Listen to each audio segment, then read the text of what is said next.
Penultimate stage of the Lloydsbank Tour of Britain men then, the Northamptonshire stage. Stage 5, 146.9 rolling kilometres from Northampton University to a town centre village in St Giles Square. Callum Thornley in good spirits in the blue jersey of the King of the Mountains competition alongside the race leader Stevie Williams with a, in theory, relatively straightforward day to defend the general classification.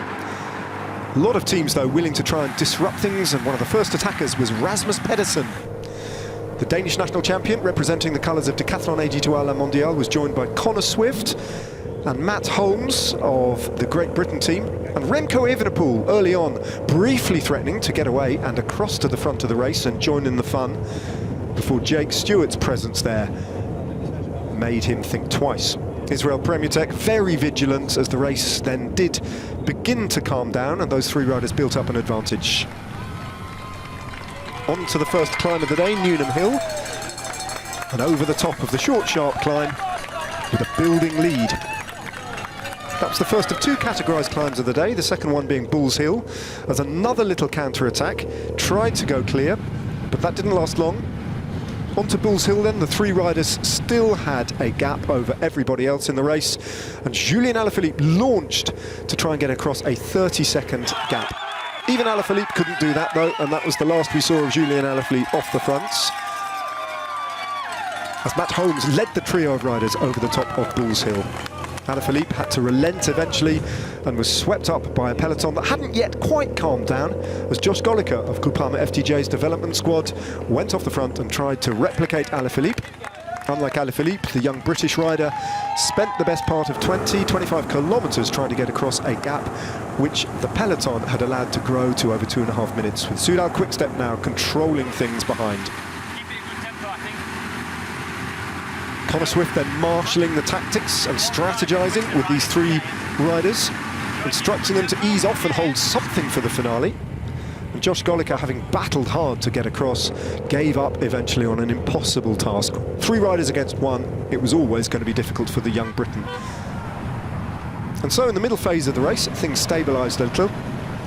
Holmes, Pedersen and Connor Swift working as one, defending an advantage that was only about a minute when they went through Holcott, the only intermediate sprint of the day, 17 kilometres from the finish line in Northampton.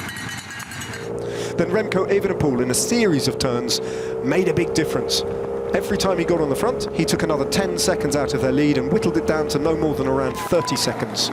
And in the final kilometre, they had just a handful of seconds.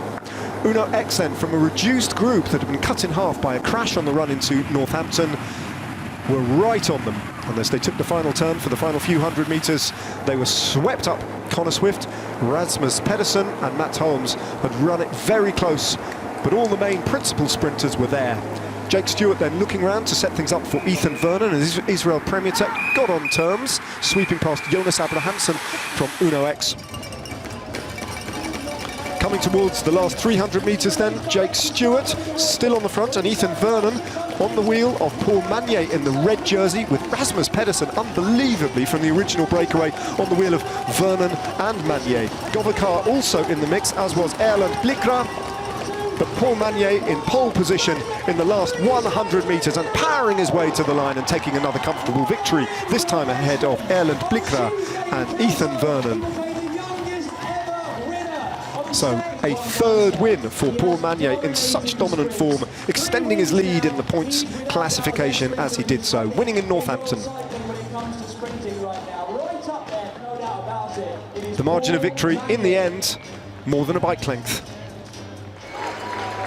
Stevie Williams though, unbothered in his defence of that green jersey, just one stage away from closing out the general classification of the Tour of Britain men. In control of this bike race, still with a lead of 16 seconds to Oscar Onley in second place and Mark Donovan in third.